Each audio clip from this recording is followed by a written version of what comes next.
Let me read to you a passage from the 23rd chapter of St. Matthew's Gospel, verses 1 to 12. It's the Gospel for Saturday of the 20th week in Ordinary Time. St. Matthew writes, "Then Jesus said to the crowds and to his disciples, 'The teachers of the law and the Pharisees sit in Moses' seat. So you must obey them and do everything they tell you. But do not do what they do, for they do not practice what they preach. They tie up heavy loads and put them on men's shoulders, but they themselves are not willing to lift a finger to move them. Everything they do is done for men to see. They make their phylacteries wide and the tassels on their garments long. They love the place of honor at banquets and the most important seats in the synagogues. They love to be greeted in the marketplaces and to have men call them Rabbi. But you are not to be called Rabbi, for you have only one Master, and you are all brothers. And do not call anyone on earth your Father, for you have one Father, and he is in heaven. Nor are you to be called Teacher, for you have one Teacher, the Christ. The greatest among you will be your servant. For whoever exalts himself will be humbled, and whoever humbles himself will be exalted." That's from Matthew chapter 23, verses 1 to 12. It speaks to us especially about humility. You know, at various times I have come across the claim that Jesus is to be understood as a revolutionary. There is, for instance, the work by John Dominic Crossan, published in 1994, entitled Jesus, a Revolutionary Biography, and others could be mentioned. Crossan's work had the subcaption, "A Startling Account of What We Can Know of the Life of Jesus." Whatever about the particular interpretations of the figure of Jesus Christ offered by these various attempts, one thing that has marked much of the writing about Jesus Christ in the modern era is the effort to get at real history. I do think that the effort to get at the facts of the case is commendable. There are those who abandon the Christian faith because of a hidden yet powerful assumption that whatever is miraculous is fanciful. The whole of the gospel story is then gradually viewed as a mere story, a legend, fed by the religious imagination.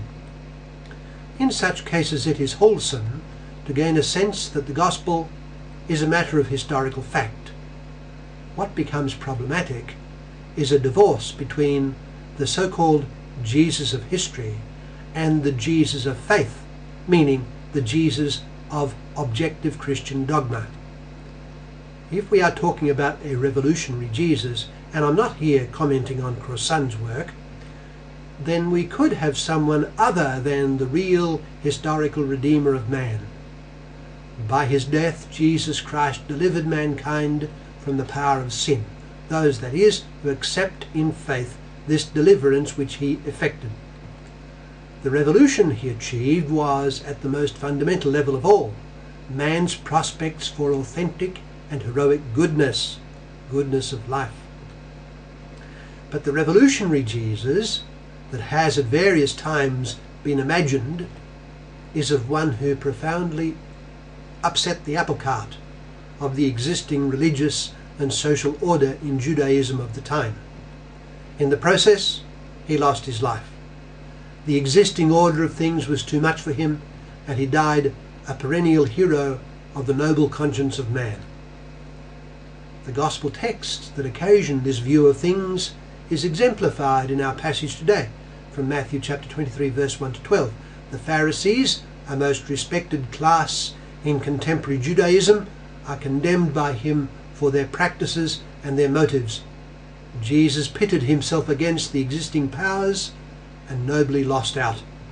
That's the sort of view I'm referring to. But Jesus Christ did not attack the Pharisaical class as such, to take up that example. As a matter of fact, he exhorted all to respect and obey them in various respects. They taught legitimately, he said, and possessed a legitimate authority. What he strongly warned against was their personal living of revealed religion and their burdensome excesses. As we heard in the passage, then Jesus said to the crowds and to his disciples, "The teachers of the law and the Pharisees sit in Moses' seat, so you must obey them and do everything they tell you, but do not do what they do, for they do not practice what they preach." There is no need to illustrate this from various parts of the Gospels. What is important is to take to heart the particular point, missed so greatly by the Pharisees and liable to be missed by anyone, which Jesus here is stressing. It was their pride, their vanity, their love of position, their general lack of humility, which was so serious and which people could unwittingly begin to emulate. They imposed unnecessary religious burdens on people, which enhanced their religious power, and maintained personal practices calculated to impress others with their religious spirit. Their hidden desire for self-aggrandizement had to be exposed, rejected, and condemned. Christ was calling for a return to the authentic practice of revealed religion, which importantly was to be based on the most important thing of all, the virtue of humility. Humility, to become a humble person after the manner of Jesus Christ, is the grandest goal of all. It will not come naturally. It requires a sustained, lifelong struggle in an opposite direction pursued by, for instance, the legitimate spiritual leaders of the people in our Lord's own day. They walked the path of pride and vanity. Christ's path is that of meekness and humility.